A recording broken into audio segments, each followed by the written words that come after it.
Good morning, everybody. How are you? This is Ronit, and this is Huddle Time with Ronit. How you guys all doing? How you feeling today? As you chiming in, as you coming in into our call, our live here today at Huddle Time, I'm just gonna chit chat with you and see how you guys are doing. So as you coming in, how are you? How you doing? How you feeling? Are you feeling great today? So from 1 till 10, let me know. What do you feel? 1, do you feel not so great? 5, not so great? Or do you feel 8 and 9 and pumped? What is the feeling that we're getting here from you today? So I want to say that I am so excited for today because we have a really great guest. We have a wonderful program today. But before that, I just want to say hello to everybody as you coming in. My name is Ronit, and I am the founder of Salon Cadence Academy. And Salon Cadence Academy is a teaching and training company for the salon industry. Any professional in the beauty industry who is a high achiever and wants to learn how to become very profitable, successful, so you can have the design life that you have, so you can have the legacy that you want to have, so you can have the profitability, whether it's emotionally or financially. I'm a mindset coach, and I've been teaching and training for over 3 decades, and I've been a salon owner for 2 decades. So and had a couple of other companies that are very successful. So I have so much to share with you. And I want to acknowledge you. Hello, Kimberly. How are you? How are you guys all feeling? Put in 1 till 10. Are you a 6? Are you a 5? Are you a 7? Are you a 8? Are you a 9? No matter what number you are, it's so okay. I want to acknowledge all of you for just being here and being present in the moment, for wanting to get inspired, for wanting to learn, from wanting to be a high achiever, or maybe you are a high achiever, for just getting some information and just to be there and share with the world your experiences. We are bringing to you live every Wednesday, every Friday, and we might even add another day. We might be even going on Instagram. We don't know. We need you to let us know. The whole purpose of being here happened because of COVID-19. You know, just like many of you, our business has suffered many impacts. You know, it impacted everybody, and impact in a sense of a way that, we had booked a lot of workshops. We had so many conferences to go to, and suddenly it was either canceled or postponed. While postponing or canceling is okay because we need to be safe, and that's the most important thing, we thought, why not take this show and bring it to you and go through what you need to do during those times, during those hard times. And seriously, these are hard times. You know, every day that you get up, you either have to deal whether you are a 5 or you're a 9. It's an emotional roller coaster that we're experiencing here. The mindset could be either on a 5 or could be on a 10. It can go up and down, and that happens to all of us. And going through that phase, what we decided that, our clients have a community, and they're going through the same emotions. And so going through the teaching and the coaching, we decided to give a lot more and coach and train as much as we can to help you navigate through these times and what you need to do to get to the 9. I want you at the 9. Now, is it going to happen every day? No, because in real life, it doesn't happen every day. So even I want to propose to you, even if you didn't have COVID-19, if you didn't have COVID-19 happens, were you super happy with what you had before? Right? Were you super happy with what you had before? And if you could change, comment right here for me, what would you like to change that was before COVID-19? Right? So for those of you who are in the 5, for those of you who are in the 7s, what are you lacking on? What keeps you up at night that that you're not at 9? What is your worry right now? Just comment. Just let me know. Come in here. Just shade a layer. Let's peel the onion, right? Let's just understand what's going on. Andrea is a 10 today, which is super. So good to hear that you're a 10. You can share with us what brings you to a 10 today. What brings you to, why are you a 5? I see Dory is here. Hi, Dory. Good morning. And Lisa is in a 10. And Kimberly, you're a 6. Share with us. What can we help you with to bring you to a 9, right? So what is it? When I was a salon owner, just like every one of you, probably, when you start with that thought in mind that you want to start something new. And it could be many reasons. It could be the reason that, you were outgrowing the space that you were at. You didn't want to work there anymore. Or maybe the value system that you were holding to yourself was not the same value system that the owner at that place. Or maybe you just wanted to open a new place because you wanted to make more money, you wanted to have more time, you wanted to create your own legacy. Whatever that reason that you had, what is it? You had to stick to the reason, and then you open a place, and before you know it, you got overwhelmed because suddenly it wasn't just about you. Suddenly it was about the big picture, right? So it was like, oh my God, what am I doing? So when we teach and train coaches, and we have a lot of, when we see a lot of salon owners over the conferences and the workshops, we hear we don't have enough money, we don't have enough time, we don't have good resources. Some of them even say we don't have a good location, nobody can see us. We don't have a good marketing. We don't know how to market. We don't know how to brand our brand. What is brand? How can we brand? How can we become noticeable? Why that person gets more awards, best of in my town than me? I work so hard for it, right? So I am going crazy. I'm doing everything I can. I teach, I coach, I listen to coaches, I buy all the education, I teach, and I give so much, but yet I can never make it to the light. I can never make it to the light. I'm not making enough money. I'm not where I am, right? So what are we going to do about it? And yes, Kelly, we're working on that. I'll get back to you on this today. So we'll working on that, and hopefully you'll get an answer for that. Now, you want to think about, no matter what you're doing in your life, what changes that you want to do. First, you have to identify what you really want. You got to get really clear about what you really want. And then once you clarify what you really want, that's when the brain starts working on the answers of what can I get there? What can I do to get there, right? So the brain is a goal-seeking machine. That's what it is. It doesn't know the difference between imagination or real. So if you give it a goal, because that's what you want, you're going to get there. Yes, you are. And today, we're going to talk about a lot of what are the things that you need to do in order to have a really good action plan. So if I ask all of you right now, what is the real dream? What do you really, really want? What is it that you always wanted and you got stuck and you didn't get there? How can we take COVID-19 situation and make it work for us? How can we make it work for us, right? So before that, we have to ask us, what do we really want?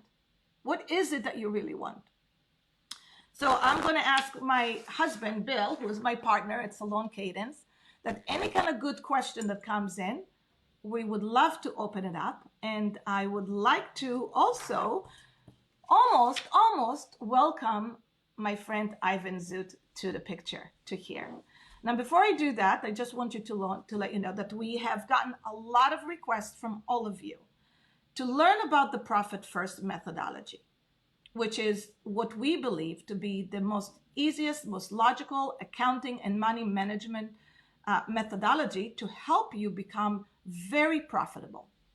We've always also get a lot of requests on building an action plan and how can you be successful in the new norm.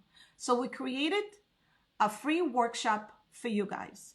And if you want to get 90 minutes and ask any questions that you want and learn how to be really successful in this new norm that we have, what you need to do and go away with the outcome of knowing and having a roadmap to implement.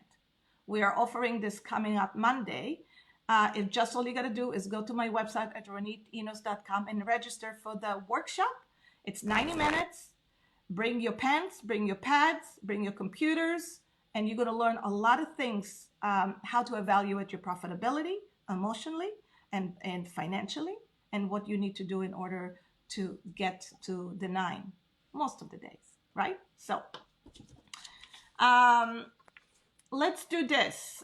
Right now, do we want to bring Ivan in? Is he in? Yeah, we need to call him. Okay, let's do it. Okay. All right, great. So how you guys are doing?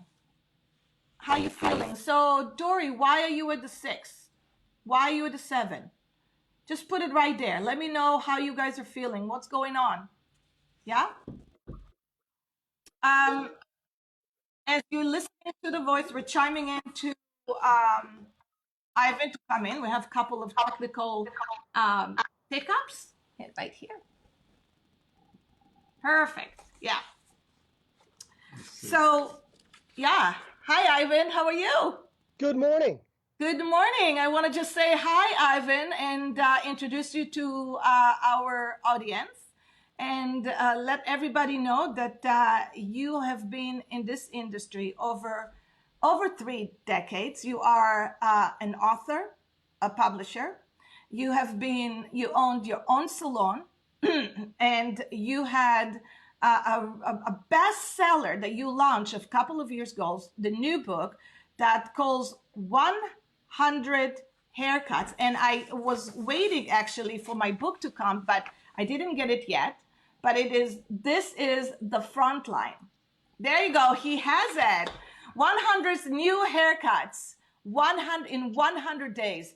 How to become very successful, and we'll talk about what success means with just 100 books. Now, I read your PDF file because I got at least that, and I went through the daily tips that you have to become really happy, really successful, and why. And what I loved about it is it was really simple. So we're going to talk about the book.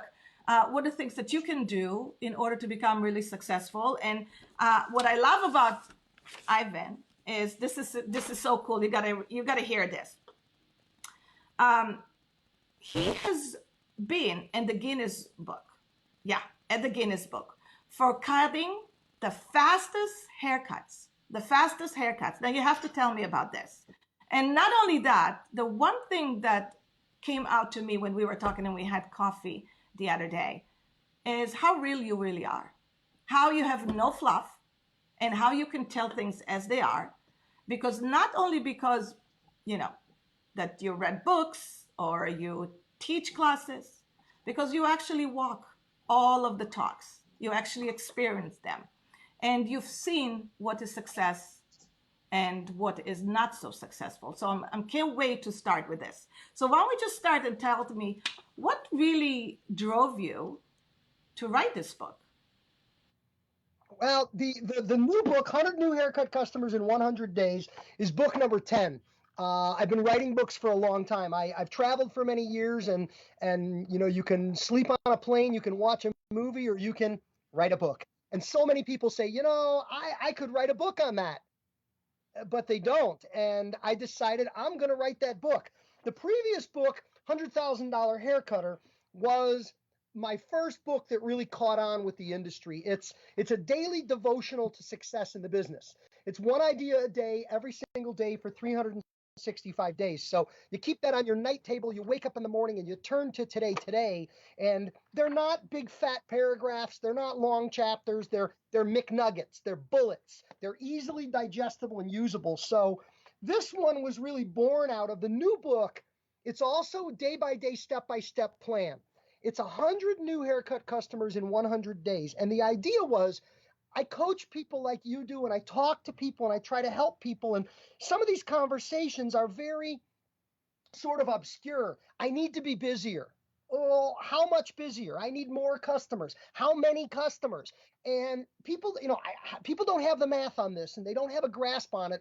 They want more, and they're hungry for more, and they're eager for more, but they can't get their hands around it because more is just this big thing. So I said, what if we gave them a program and a system? This is, you do one thing a day. You wake up in the morning. Any day can be day one. This book starts January 1, but you can buy the book today, and April 30th can be your day one. Same thing here. Any day can be day one, and it's a money-back guarantee. If you do, this is a system.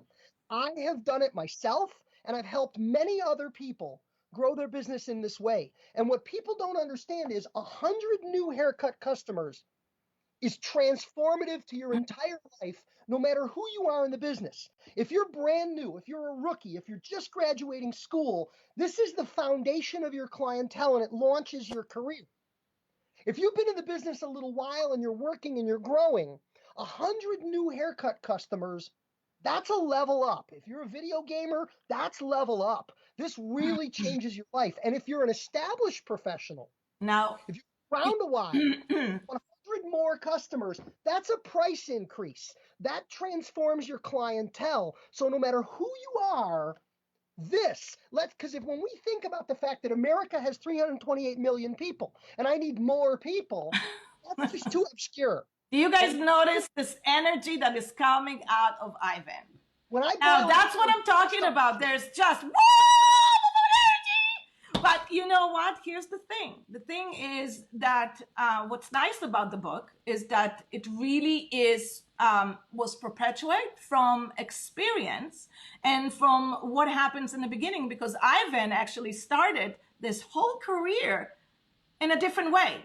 His passion wasn't, and that's what I've learned, right, Ivan? Your passion didn't start from, I want to become an artist. I want to become a hair cutter. It came from a different way. And I want to talk to that. So why don't we just start by saying you are the president of Zoot Cutting, right? Did I pronounce it right?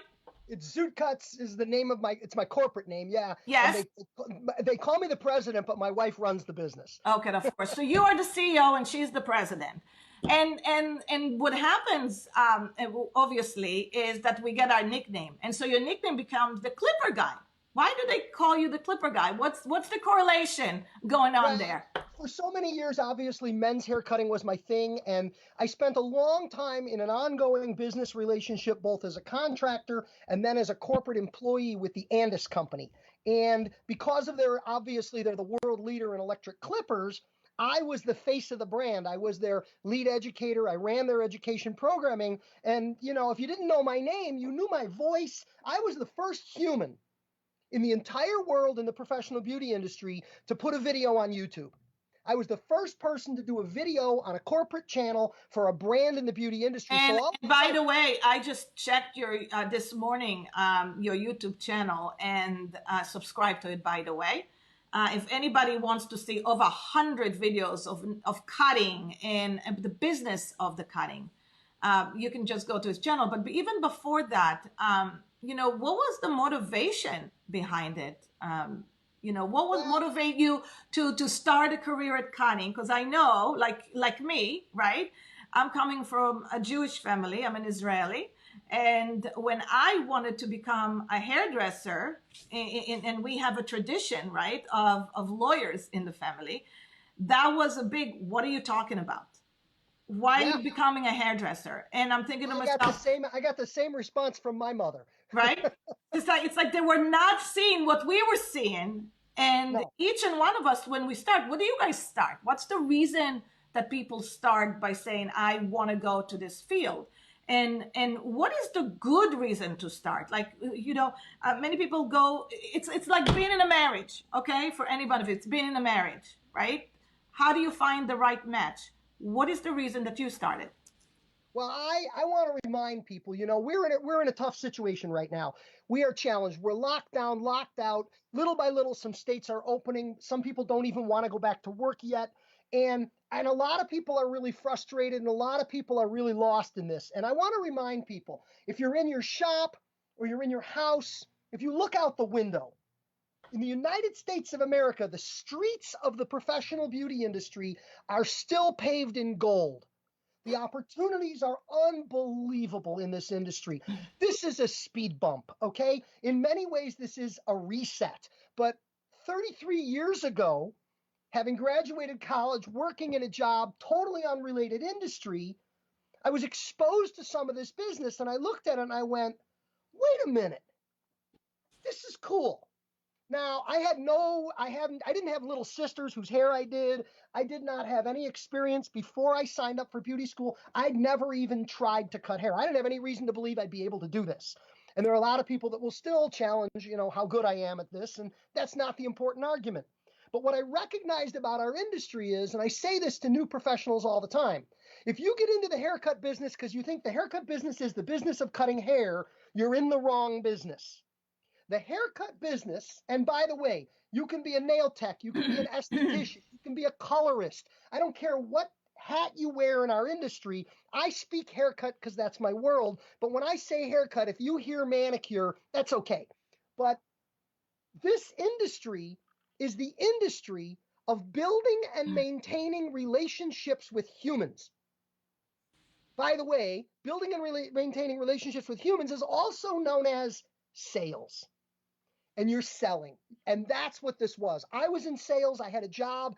I made a lot of money, and I hated every minute of that job. And I looked at this industry and I said, this is sales, but in a very different way. And I had spent most of my youth underneath a car with a wrench. I like to play with cars.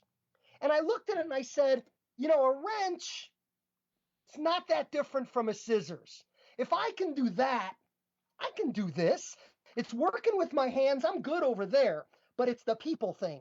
Yeah, but what got you there? I get that, but you made an emotional choice of getting into this business, and knowing your background and my background, this was not very supported, I am sure. But yet you made that choice. You went through the questioning, but there was something there that resonated to you. So I love to hear what made that choice for you. Like, what was the one moment that says, this is where I'm going? I think it was understanding the impact of professional take-home hair care product, the opportunity that retailing represented on top of the service business. And really, I think I jumped in before I was completely sold. I'm one of those ready, fire, aim kind of people. I got into the business thinking it was going to be pretty cool. And the more I dug into it, I think one of my first bosses, who was a great mentor, and I talked about this with you when we had our earlier conversations, my first boss and I literally disagreed on every single thing about the beauty industry. He'd been in business for decades. He was wildly successful. He owned one of the largest day spa salons in the Chicago metropolitan area. And I worked there as a shampoo girl and as an assistant, sweeping floors and rinsing other people's color and folding towels. And the Tuesday night training sessions and the classes and his working with me, and he and I fought about everything. And I ended up going off and doing things in the business. And probably, if you would look at our two careers, they couldn't have been different within the same industry. But I think a lot of what he inspired in me was, yeah, it's a cool business. There's incredible opportunities. And there's more than one way to skin this cat, so to speak. And that way is actually opened you into going into owning a salon. Is that all of the aspects of what I've done, whether it was getting into owning, whether it was deciding to get into education and platform work, whether it was inventing and creating my own tools, whether it was publishing my own books. I think for your listeners, one of the key takeaways on this is, whoever you are, wherever you're sitting, if you're in Manhattan, if you're in South Dakota, you have a place in this industry that can be uniquely your own.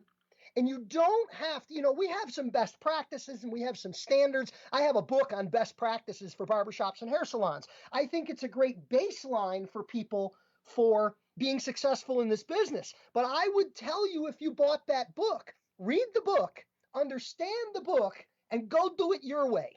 What is the way? So what if you could have just given me three good tips of what does it take to be successful as not as a salon owner, because we haven't gotten there, but as a stylist that wants to become a platform artist, or as a student who wants to become very successful, of becoming just a really successful stylist. Now, what I believe, and I'm sure you can see it that way because we talked about it, is the number one thing is to identify what is it that you want right now. And you don't have to look on the future. When somebody's going to become a doctor, he might know that they want to be a doctor, but maybe they don't really know what specialties they're going to be wanting to be in, right? So it's nice to have evolution. It's nice to be evolved, but you have to have understanding what is it that you want as an outcome, right? So like, what, in your opinion, now, what did you need to in order to become a successful platform artist? Well, a platform artist in particular, and that has changed and evolved over time, obviously with the advent of electronic communication, social media tools, and things like that. But first and foremost, in order to teach something, you must truly understand it. So I think you need to master something before you can hope to be able to teach and share it. Because among other things, a really good hair cutter, a lot of what they do is muscle memory and automation. And they've stopped thinking about haircutting a long time ago because they look at a head, they run their hand through a head, and they make a million assessments and decisions just like this because it's been built into them. To be able to translate that into teaching it to someone requires understanding it at a whole different level. So, a piece of this is specialization. Understanding, you can't be an expert in everything. My career has been very, very narrow. I started out very wide and I've called it sharpening the spear. Little by little over the years, I have done less and less and less in the business. Ivan, what do? Well, you cut hair, but you don't cut long hair. Well, you cut hair, but you cut short hair, but you don't cut a lot of ladies' hair. Well, what do you do? I do short men's hair cutting, specifically classically barbered type of work. So I think focus, I think goal setting, I think specialization is extremely important. I think a passion for it and a goal for what you want out of it. Oh, is that require being is that require being really profitable success in an artist platform? I mean, if to be an artist platform, I know that for me the goal was I just wanted to be on stage. I wanted to just become really good at what I do and share my art. I never really thought about money in the beginning of that. I mean, aren't you supposed to really have? I thought, oh my God, I'm going to be an artist and I'm going to be so successful. I'm going to make so much money. I'm going to be, doing a lot of things. I'm going to be traveling everywhere. I had the reasons why I aspire to be. But in reality, do you think that there is a business sense to even becoming an artist? I think there's a business sense to being successful in our industry at whatever level. Whether you're going to be successful behind the chair, you need to understand the dynamics of that group of activities, the things that will make that work. If you're going to choose to get involved in education, that's a different thing. What will make you successful in one thing, it's like a salesman, a really, really great salesman that gets promoted to sales manager and he's a disaster. Because all of the skills that make you a fabulous salesperson have nothing to do with managing, inspiring, supervising, motivating, and driving a team. Those two things, they're two different skill sets.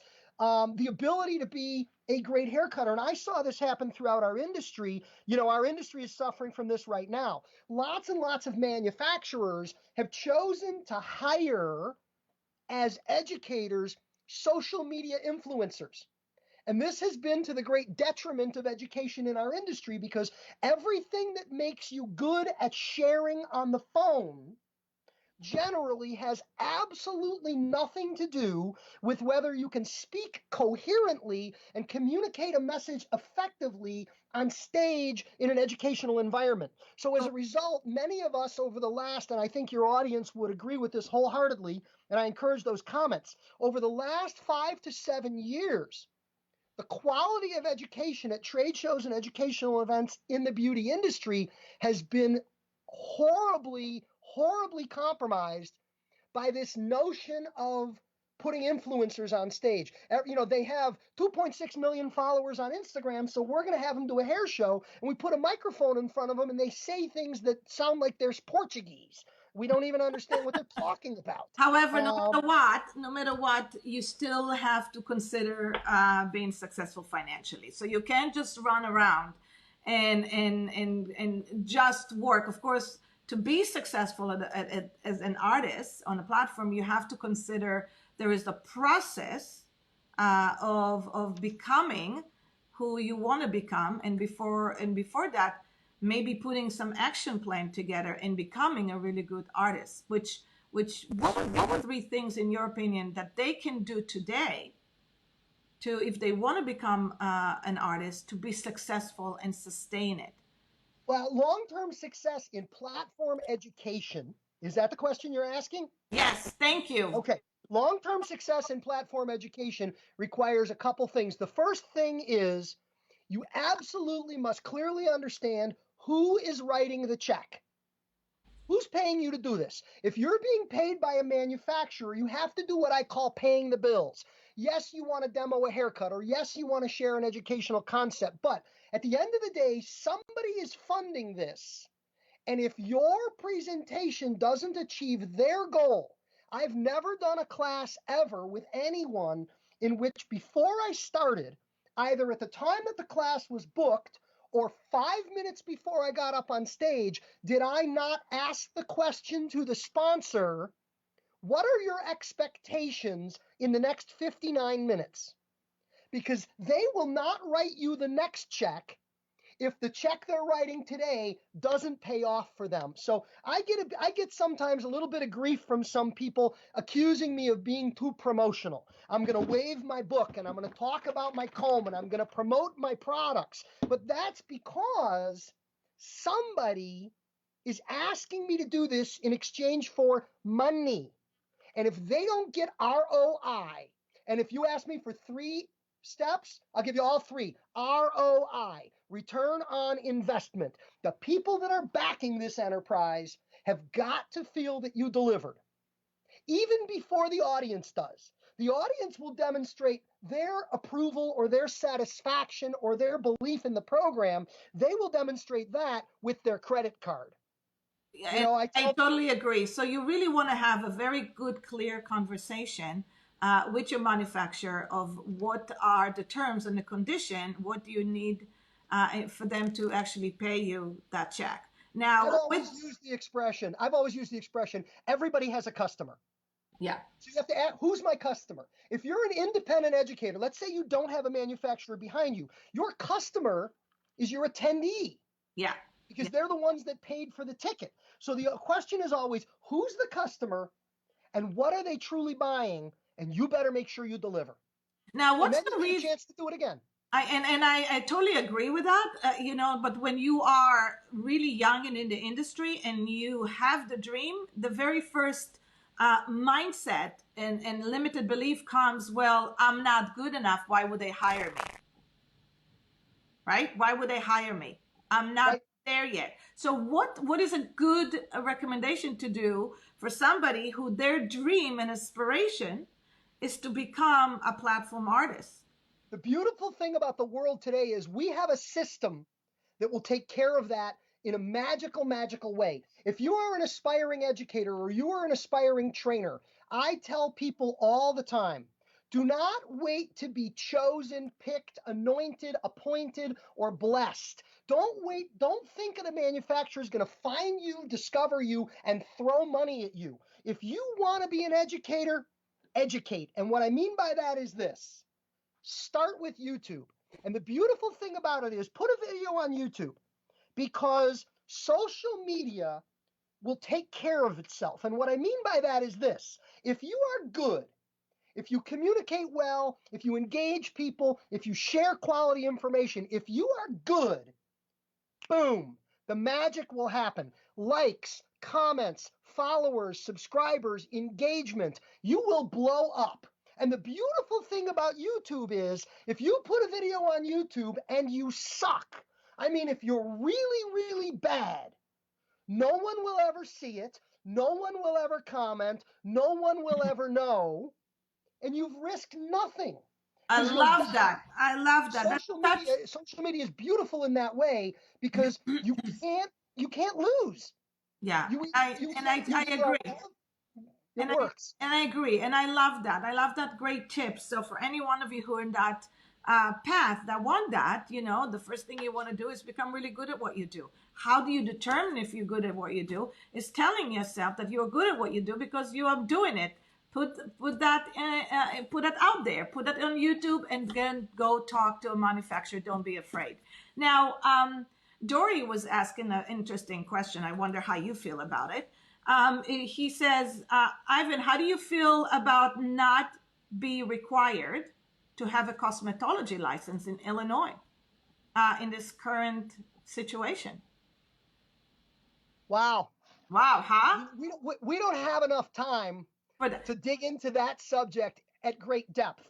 I think let's give it a 1 minute, because I have 4 more questions for you that I think will be good. I know we can go for 4 hours. So yes, I think that the question of licensure, I think there's more than one answer to that question. I'm going to answer that question by not answering that question directly. What I'm going to say is this: I think there is an argument in favor of licensure in terms of maintaining professional licensure in the industry. I think there's an argument for deregulating the industry. I think a perfect example of that argument is the United Kingdom deregulated in the 1970s. They do not have licenses as we know them here in the United States, and the whole world thinks the British are the best in the world at this. So there is a business model and there is a world model that can exist without licensure. That being said, COVID-19 is an incredible example of where we as an industry have to be very, very careful about licenses, because we are claiming that the reason for licenses is the need to protect the public. And that's their only argument. We are licensed because we are sanitation educated, disinfectant educated, barbicide certified, and we have the chops to protect the public. We scream that from the rooftops, and then we're screaming in places like Atlanta, we need to go back to work tomorrow. And that doesn't jive. We're talking out of 2 sides of our mouth, and we're running a very dangerous risk of having the public decide that we're kind of full of crap. That on one hand, we say everything is all about protecting all of you, and we don't care about protecting you. We want to go back to work. So I think how we behave in this very moment is hypercritical for the future of licenses. Yeah, and I'm with you. Regardless, there's got to be, if a doctor goes to operate on somebody, do they need a license to do that? It's the same thing with us. Are we any different than electricians? Are we any different than lawyers? Are we any different than doctors? Of course not. So why are we doing this? We are the front line right now, and so forth. We need to have rules and regulation to adhere to make sure we keep everybody safe. Now, I want to talk about this. I want to talk about action plan. Yeah. And here's the thing why I want to talk about it. And then, when you create a plan, and whenever we create a plan to go, it's really, Dory, I hope we answered your question the way you wanted to hear it. And if you agree or disagree, you can comment over there too. So I want to talk about creating a plan. I spoke to a client yesterday, and my client was in tears, really in tears, because it's so relevant to what's going on today. And she said, I have no problem. I have a great team. They're very engaged. They're very excited about about creating the new reality, making something amazing now. To hit the reset button, she sees the opportunity. She got opportunities. She's in a great place, but she was worried about the start date. She goes, I don't know what I don't know. And here we go again. We are living in an uncertain times, and those are very, very, very, very unprecedented times. I mean, not only that we're living in not knowing. Well, we do know somewhat, maybe we don't know exactly when and how it's going to happen. And I'm not going to claim that I know it, but I will say that people are really afraid. People are really scared. People are really feeling not safe. And I have those days. I have those days that I feel like, oh my God, what are we going to do? And knowing that we're heading into a recession, once we go back, I want to talk about, how to actually feel certain. When I say, I don't say no certainty, but how can we create certainty? And creating certainty has a lot to do with having plans. Now, plans are a funny thing, right? If we have a plan, it doesn't mean that all of the things that we want are going to happen. But a plan is at least something that can give us some sort of control, right? So action plan is better than just a plan. And if we can create a plan, and I know you're going to give us this action items, and I'm going to talk about them. The number one we want to start is at the end of it. What is the outcome? What are we looking for? Why is there a plan? Is the plan is to open the most safety environment and create the most safest procedure? Is the plan to make money? Is the plan to be profitable? What is the plan? Once we know what is the plan, what we want to back it up with is why. Why we want this outcome. So you connect the idea of the outcome to the reason. Then we have to set goals. Now, I'm not talking about regular goals. I'm talking about actionable goals, which leads me to what we discussed the other day of having 5 steps of an action plan. So let's go. Okay. I can't decide for anyone what their ultimate goals are or their why. I can make some suggestions. To your point, we don't know when we're going back. We know we're going to go back. When your governor lays out a plan and when your phase is ready to go, you want to be ready. You want to be prepared. You want to have your ducks in a row, so to speak. Now, of course, as you allude to, man plans, God laughs. We know that expression, but that doesn't mean we don't go into it with a plan, an actionable plan, so that we are best prepared and aligned with our goals and our why. I couldn't agree with you more on all of that. So you and I had discussed it the other day, and I laid out what I believe to be a 5-point plan. Now I'm going to back up a touch, and I'm going to say, in my 5-point plan, I believe a very good goal. You can work on your own goal, but I think a good goal is I want to get open in a healthy way, and I want to work back towards a better place than I was on the day that I had to lock the door. Absolutely. Now that can be specified. You can hone that down. You can polish that a little bit for yourself. We're never going to go back to where we were. We want to be in a better place. Maybe it's a cleaner place. Maybe it's a more functional place. Maybe it's a more profitable place. But we want to get back to open, and open in a way that it works better. Yes. The why behind it is because you're committed to being in this industry. If you're not committed to being in this industry, go, refresh your LinkedIn page, tune up your resume. There's never been a better time to leave the beauty industry than right now. So agree. That's so important. Agree. I couldn't agree with you more on that. Yes. If you're not committed, now's a great time to do something else. And by the way, for those of us that are committed and are going to be here, and I know this sounds terrible, but for those of us that are committed and are going to be here, the fact that some folks won't kind of helps, when I talk about a reset. So I don't mean to be mean, but it is what it is. So here's my 5-point plan. Plan number 1, when we go back, your clients are going to expect your environment to be different. You have time now to enhance and improve your environment. This can be a fresh coat of paint. This can be a plexiglass screen at your front desk.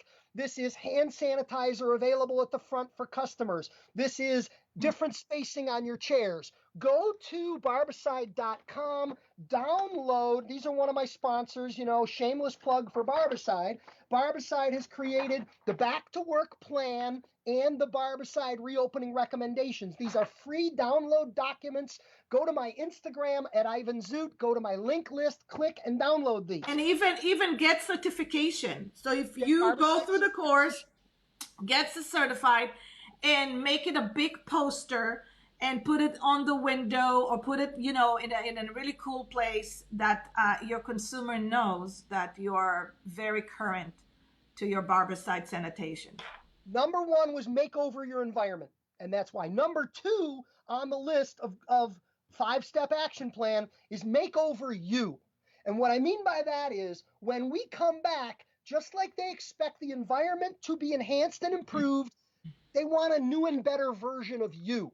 Change your hair, change the way you dress or the way you look, update yourself. There's 2 schools of thought on lockdown. There's one group of people that are saying, don't try to learn how to play piano. Don't try to better yourself right now. Just try to maintain your mental health and survive this horrible thing. And I understand the people that sit in that chair. I get it. You do you.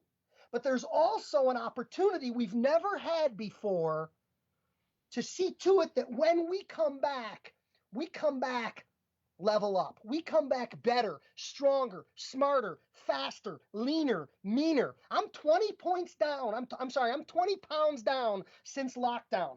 I'm coming back leaner and meaner. Okay? That's how it's working for me. It may be different for other people.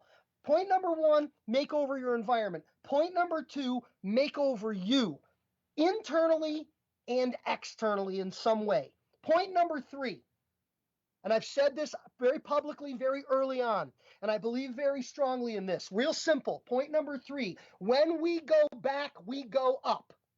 I'm going to say it again. When we go back, we go up. Haircuts absolutely must be more expensive when we go back. Services, you said we're heading into a recession. Many people are full-blown calling it a depression. However, it's going to cost more to deliver a haircut. I had a conversation last night with a salon owner that I coach. He's got 5 shops and a school, and he called me up and he was telling me about his price increase, and he asked me the question, we want a script, we want a response. What do we say to customers when they object or they question the price increase?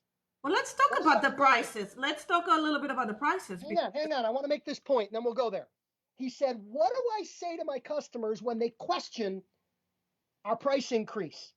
And I said, you want a line, you want a script? Now, remember, he runs barbershops, so these are going to be mostly guys. I said, here's your line, here's your script. You're going to raise your price however much you're raising your price, $2, $3, cover your PPE, cover your higher costs. Here's your script. Why did the price go up? Look at the client and say, dude, are you kidding me? That's the whole sentence. When somebody asks that question, do not feel the need to justify. Do not feel the need to apologize. Don't blame the PPE. Don't blame the landlord. Don't blame the economy. Don't blame COVID-19. Smile, look them in the eye and say, dude, are you kidding me? And move on. And we talked about it the other day, and I totally agree with that. I said, what would be a great indication, something simple for everybody to talk about prices? I mean, we have such a big problem. This is not even COVID-19 problem. This is the probably largest problem in our industry. We don't charge our worth. And we've been talking about it for years, but still people are so afraid to charge more. But this is my legacy issue in the business. 12 years ago, I started a holiday. July 1, raise your haircut prices day in the USA. I created that holiday to create a dialogue, to create the conversation and the engagement about why and how we've not kept up. Cars go up and college goes up and the groceries go up and the gas goes up and the heat goes up and the light goes up and Nikes go up. And here we are cutting haircuts. I talk to people all day that I haven't had a price increase in 10 years. Well, I'm here to help you. We're going to make that different. Ivan, talking about that, I had a client that went through a price change and felt that the price change is what's got him into a trouble, where they lost a lot of clients, well, they lost a lot of employees because of the price change. Their biggest comeback, right? A pushback when we were working together, the biggest pushback was, in this area, people don't pay more than that. In this area, the competition is to price less, is to give more discounts so we can get more clients. So the model becomes, what actually puts people out of business is to compete to give discounts more. And even though there is something so profound about saying, don't worry about it. This is your opportunity to go as the price that you want, because the alternative is you to be out of business no matter what. So why not try do it the other way, right? What is it? Ducks in a row. If you're gonna go up under normal circumstances, if somebody has pushback from their employees and pushback from their customers on a price increase, my first question would be, you need to step back and you need to assess your value proposition. I don't believe you price to the market. That's Walmart. That's a race to the bottom. There's always going to be some jerk that's happy to charge less, and I don't care. But in a race to the top, you're asking yourself, how can I do more, be more, give more, present a greater value proposition in the eyes of my customer? And under those circumstances, you do what I call choosing your own economy. I don't care what the other guy charges, and I don't care what's happening in the marketplace, because as a market leader, people are going to want what you have if you're delivering a value proposition. Value is defined as the feeling that you're getting more than you're paying. Every customer has to feel, if you're charging $12 for a haircut, that haircut needs to feel like it's worth $12.10. And that's $100 for a haircut, haircut needs to feel like it's worth $100.10. Right. The value add is the exact same dime. That's Ivan, we're going into our final couple of stages because we're at the end of the hour. And I know there's so much for you to share, and we should have you here come back again. Love to. I would love to have you come back again. And maybe we should even do something together on prices, because I think people need to know how exactly to defeat the fear of raising money. So in your opinion, as an action, we talked about this. You had a little tip of how they should price it with COVID-19 extra cost. So for one thing, for everybody here, make sure that you look at your books and you add a line in your expenses under cost of goods and put that line and says COVID-19 expenses, because you want to always document what your expenses are and how you can classify it per service, right? What's the easiest way right now to up the price? The easiest way right now, to your point, I talk about this all the time. You first got to answer the question, what does it cost to deliver a haircut? In order to be successful in business, you have to cover your cost and you have to factor in your profit.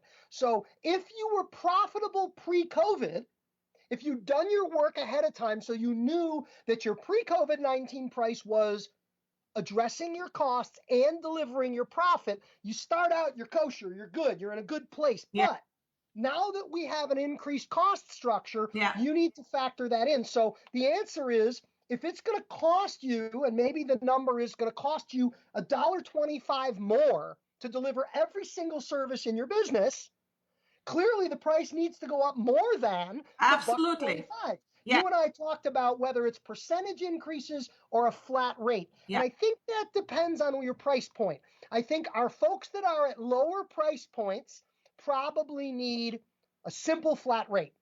toss $3, whatever it's going to be after you've done your cost calculations. The folks that are a lot more expensive, I don't know that those same numbers will hold up. If you're a $65 haircut, if your costs went up the same as the little guy, the same $3 will serve your purpose. But keep in mind that represents a much smaller percentage of the actual service price. So I think absolutely, we should raise our prices once a year, regardless, especially. But going into recession, what we need to understand that you have to make the changes now and predict, or sort of predict. You cannot be a fortune teller, but sort of predict that when we're going into recession, you want to be ahead of the game. So pricing is crucial right now, and you cannot go unless you are lifting. So if you put for the lower, if you feel comfortable by doing 10% to 20% increase, or $5 to $10 per each service, and the fourth thing in our action plan, what was it? Well, 4 and 5, because we're going to run into timing here. We want to finish though. Number 4 was to streamline your menu. Yes. As an example, a lot of barbershops are not going to do beard trimming. There may be services that are not appropriate in the post-COVID environment or in the COVID environment.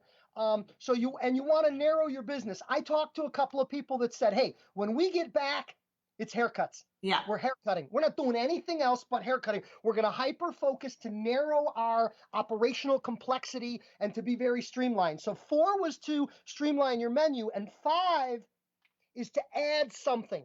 Yeah. It's the exact opposite. We talked about I'll give you a great social distancing profit builder. Yeah. As a salon owner or operator, can you begin to offer up a small menu of conditioning treatments? You take them back to the bowl, you put it on, you leave them alone by themselves. You're not 6 feet away, you're 36 feet away while their conditioner is doing its job. Then conditioning treatments have a very low cost of goods and an extremely high profit margin to them. So what a great way to beef up a bottom line in a challenging situation. And by the way, if conditioning treatments aren't right for you, well, the other piece I put in my notes here is there's never been a better time to double down on your retail game. I like that so much better right now. For phase 1 is when we want to be as quick as possible in the salon.